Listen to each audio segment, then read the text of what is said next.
tentang penggunaan metode serta instrumen yang telah ditentukan dan diuji validitas dan realitasnya. Sederhananya, pengumpulan data ialah suatu proses ataupun kegiatan yang dilakukan oleh peneliti dengan tujuan mengetahui atau menjalin berbagai fenomena, informasi atau kondisi lokasi penelitian yang sesuai dengan lingkup penelitian. Pengumpulan data itu ada 4 metode. Yang pertama, metode observasi. Metode observasi ini adalah kegiatan mengamati secara langsung objek penelitian. Yang kedua, metode wawancara. Metode wawancara ini adalah memberikan pertanyaan secara lisan kepada subjek peneliti. Yang ketiga, metode kuesioner. Metode kuesioner ini adalah menyebarkan pertanyaan kepada responden bertujuan untuk mereka menjawab pertanyaan yang diberikan oleh peneliti. Yang keempat, metode dokumentasi. Metode dokumentasi ini cara mencari data dan informasi dengan cara mengamati dan mengumpulkan dokumen-dokumen yang sudah ada tanpa bertanya langsung kepada orang lain. Selanjutnya adalah penyajian data. Dalam penyajian data, kegiatan pengumpulan data di lapangan akan menghasilkan data angka-angka yang disebut data kasar atau raw data yang menunjukkan bahwa data tersebut belum diolah dengan teknik statistik tertentu. Jadi data tersebut masih berwujud sebagaimana data itu diperoleh, yang biasanya berupa skor dan relatif banyak tidak beraturan.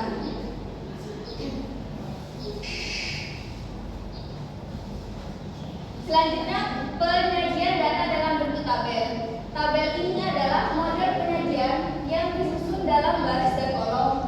Dan tabel data berupa kumpulan angka-angka berdasarkan kategori tertentu. Suatu tabel minimal memuat judul tabel, judul kolom, judul baris, nilai pada setiap baris dan kolom, serta sumber yang menunjukkan dari mana data tersebut diperoleh.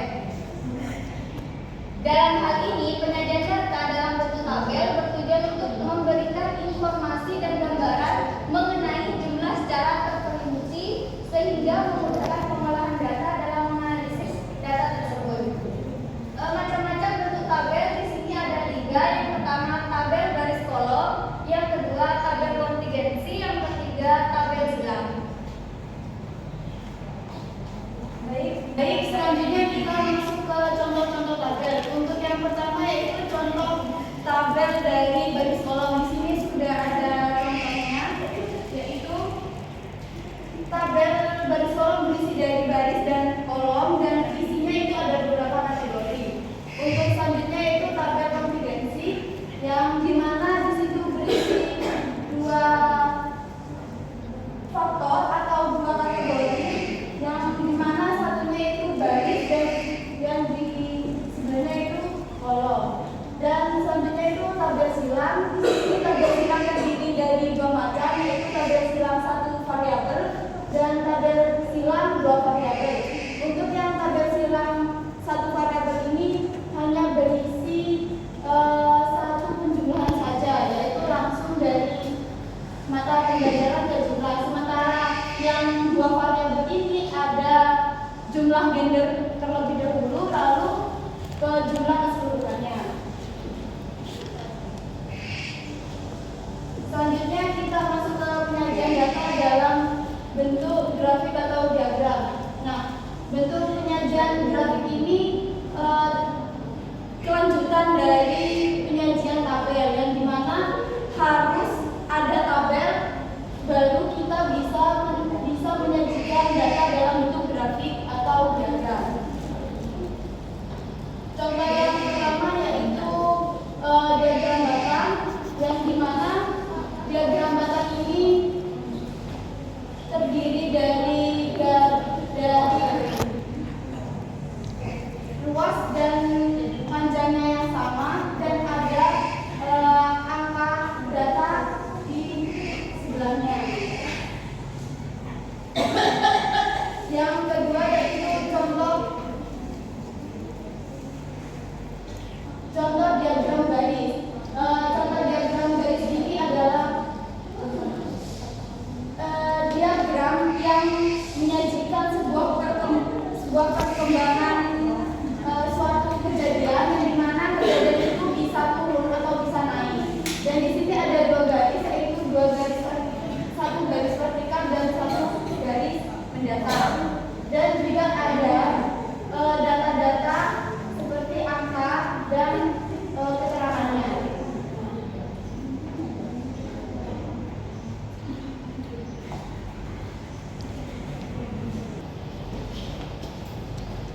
di sini selanjutnya yaitu contoh-contoh diagram lingkaran. Di mana di sini udah saya memaparkan gambarnya. Dalam diagram lingkaran ini menunjukkan bahwa dari 100 orang ini 60%-nya adalah wanita dan 40%-nya itu terdiri dari pria, di mana berarti jumlah wanita ini lebih banyak dibandingkan jumlah pria. Dari diagram tersebut membantu memvisualkan proporsi secara jelas dengan setiap sektor memiliki presentase dari keseluruhan data. Jadi dalam diagram tersebut sektor wanita ini tampak lebih besar dibandingkan di yang pria.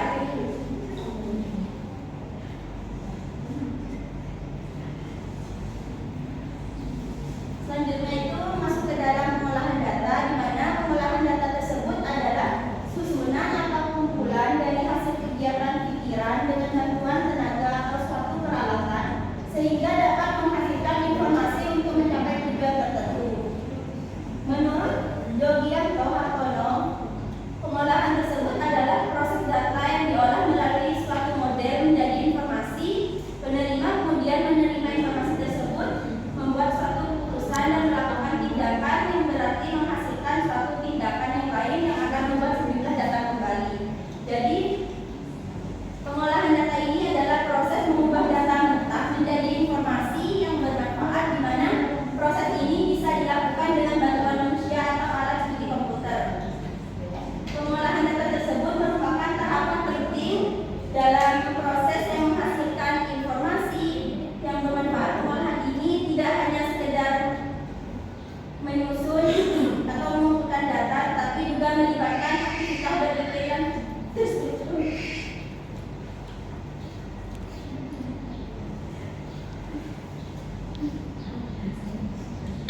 Selanjutnya masuk ke dalam jenis-jenis pengolahan data.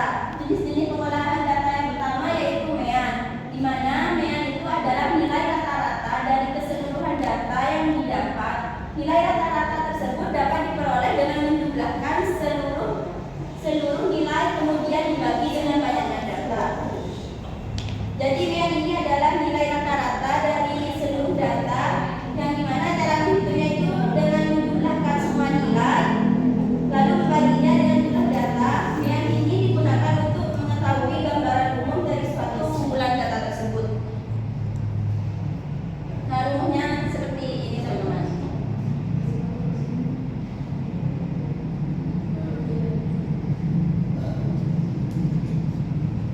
Selanjutnya itu masuk ke dalam jenis pengolahan data median, di mana median ini yaitu nilai tengah yang diperoleh dengan cara menurunkan data mulai dari skor terkecil sampai tertinggi dalam suatu kelompok, kemudian dicari nilai tengahnya.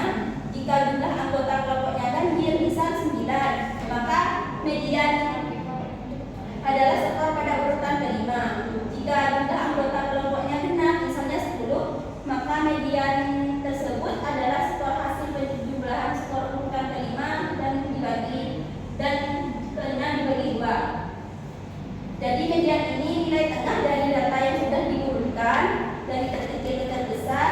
Jika jumlah datanya ganjil, maka median adalah nilai yang tepat di tengah. Jika jumlah datanya genap, median dihitung dari rata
pada skor yang sebelumnya ini kan yang sebelah kanan ini belum diurutkan kan ya, skornya masih acak.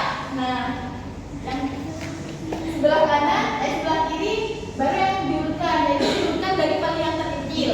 Nah, untuk menentukan modusnya yang mana, kita lihat di skor ini angka yang paling sering muncul itu angka berapa?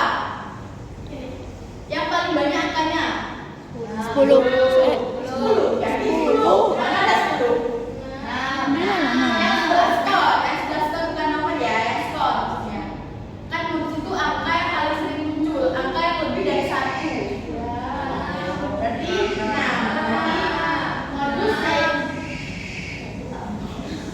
modus yang paling muncul yaitu adalah angka 6, yaitu munculnya sebanyak 3 kali. Untuk selanjutnya yaitu permasalahan materi pada penghadatan SD. Jadi miskonsepsi itu sering terjadi pada anak SD. Karena apa ya? Itu mudah lumrah ya. Permasalahan sering terjadi. Nah, permasalahan yang kita ambil, yang kita paparkan sekarang yaitu yang pertama ada siswa yang tidak paham membaca data. Jadi di SD itu banyak anak-anak yang belum bisa paham pada pengolahan data. Mereka masih bingung kayak tabel ini bacanya di mana, diagram, apalagi diagram ya sama diagram lingkaran itu, nah sama grafik. Nah, itu paling sulit dipahami oleh anak SD sama zaman sekarang. Yang nomor 2 yaitu siswa yang belum menguasai materi pengolahan data. Jadi karena siswa itu sulit untuk membaca, jadi siswa itu sulit mengalami kesulitan dalam memahami materi pengolahan data. Yang nomor 3 yaitu siswa belum menguasai materi cara pengajian data. Karena mereka masih belum bisa membaca, jadi mereka tuh sulit untuk menguasai materi tersebut. Karena ya gimana ya, mereka aja masih belum bisa membaca ya, apalagi untuk menguasainya itu sulit. Yang nomor 4 yaitu kurangnya minat siswa terhadap materi pengolahan data dan penyajian data. Jadi mereka tuh bosan paling ya kalau ke materi itu nggak ngerti, soalnya kalau di tabel, grafik, diagram itu mereka malas untuk memahami. Jadi minatnya tuh kurang dalam pelajaran materi pengolahan data. Nomor 5, siswa yang bicara dengan temannya ketika pelajaran berlangsung. Karena mereka sulit dan belum menguasai materi pengolahan data, jadi kan banyak sekali di NSD, bukan hanya pelajaran matematika saja, pelajaran yang lainnya tuh mereka masih sering ngobrol, fokus dalam pembelajaran berlangsung. Jadi makanya dari permasalahan tersebut kita ambil solusi untuk menyelesaikan masalah tersebut. Yang pertama, tepat dalam memilih metode yang akan diterapkan dalam kelas. Jadi guru itu harus pandai dalam memilih metode apa yang akan diajarkan oleh siswa kepada siswa. Jadi guru sebelum mengajar, guru itu harus memahami karakteristik siswa itu seperti apa. Nah, jadi guru itu harus cari pandai-pandai lah sebagai guru, harus kayak oh iya ya gini siswanya membutuhkan apa. Nah, itu cari metode yang tepat. Nah, yang kedua itu alat peraga yang tepat. Jadi mereka bukan cuma hanya pakai metode ceramah, tapi mereka harus menggunakan alat peraga atau media seperti yang konkret lah, seperti nyata. Mereka kan bisa tahu oh seperti ini penyajian data, seperti ini pengolahan data. Nah, yang nomor 3 yaitu menggunakan masalah yang kontekstual untuk mendorong keberhasilan proses belajar. Jadi guru itu bukan cuma hanya kayak ini loh anak-anak pengolahan data, ini penyajian data, tapi guru itu harus pandai. Kalau kalian mengerjakan tugas, nah kalian yang baik itu pakai tabel biar terhitung. Kalau wanitanya misal pelajaran pengolahan data menghitung populasi wanita dan laki-laki ya. Nah, siswa itu disuruh kayak buat tabel wanitanya berapa, laki-lakinya berapa. Nah, itu kan bisa nanti siswa itu oh iya ya bisa mikir lah gitu. Kontekstualnya mereka tuh mendorong untuk mau belajar gitu.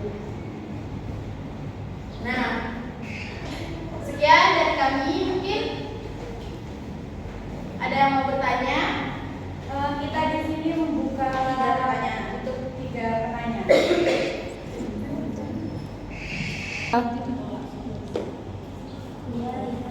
Perkenalkan, nama saya Maksa Kamila dengan akhiran NIM 024. Tadi kan ada bahas tentang solusi miskonsepsi. Nah, ada salah satu solusi untuk menghindari miskonsepsi, yaitu guru harus memilih metode yang tepat dan sesuai dengan karakteristik siswa serta kondisi kelas. Nah, metode seperti apa yang sebaiknya diambil guru agar pembelajaran pengolahan data menjadi efektif dan mampu menjangkau seluruh peserta didik. Saya Nadia Ramadhani, akhiran 023. Jika terdapat siswa yang kesulitan memahami grafik atau tabel, strategi apa yang dapat dilakukan guru untuk membantu mereka? Bisa dipahami? Izin bertanya, perkenalkan nama saya Siti Milata Saliana dengan akhiran NIM 014. Bagaimana cara membuat pembelajaran pengolahan data menjadi lebih menarik dan interaktif untuk siswa SD?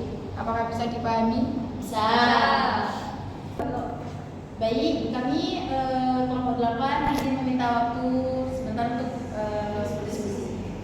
Baik, saya izin menjawab dari pertanyaan Mbak Mila, di mana yang dari solusi memilih metode yang akan diterapkan. Jadi metode yang tepat dalam pembelajaran itu, semisal kita sebagai guru ya, kita memilih metode kayak ada permainan, ada kalau kita bisa pakai model lah gitu. Model yang tepat yaitu saya sarankan itu menurut saya itu PBL. Kita pancinglah anak tersebut dengan kasih permasalahan dulu. Nah dari situ kan kita tahu ya karakteristik siswa apa yang baik lah, karakteristik siswa lah. Nah itu kan dapat memancing, baru kita ambil metode yang tepat. Bisa kalau metode permainan, metode diskusi, tanya jawab, nah itu tepat dalam pengolahan data. Karena kalau guru hanya ceramah saja itu tidak baik, karena siswa tidak akan masuklah ke dalam pikirannya siswa kalau cuma ceramah saja. Apakah bisa diterima, Mbak Mila? Ya, bisa. dan selanjutnya pertanyaan dari Mbak Iza, yaitu jika ada siswa yang kesulitan dalam memahami grafik atau tabel. Nah, menurut kami atau saya sendiri itu bisa menggunakan dengan memberikan contoh nyata, atau kita memakai media visual, atau bisa memakai dengan alat peraga. Jadi di situ kita mendampingi serta mengajarkan kepada siswa dari langkah-langkah membuat tabel. Kita kayak mengolah datanya itu seperti apa, angkanya seperti apa, itu didapatkan berapa, lalu dibuatkan tabel. Setelah itu baru kita ke grafik seperti yang saya jelaskan tadi. Jadi di grafik itu ada keterangan serta angka-angka yang kita dapatkan dari tabel tersebut.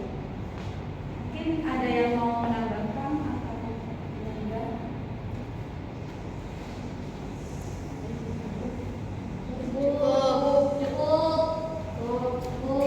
Baik, selanjutnya akan saya jawab dari pertanyaannya Mbak Silvi, di mana agar pembelajaran pengolahan data ini di SD lebih menarik dan interaktif, guru itu bisa menggunakan media seperti gambar, video, game edukasi, atau mengajak siswa itu bekerja dalam kelompok dan berdiskusi, juga membantu mereka agar lebih aktif dan mudah memahami materi.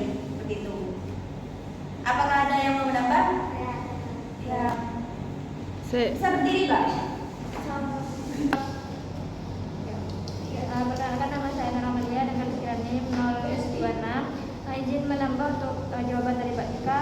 Mungkin bisa menggunakan contoh data yang relevan dengan kehidupan sehari-hari, seperti data tentang hobi, terus makanan favorit atau olahraga, lalu disajikan lewat permainan dengan alat bantu visual seperti diagram dan puzzle agar meningkatkan keterlibatan siswa dalam proses pembelajaran. Terima kasih.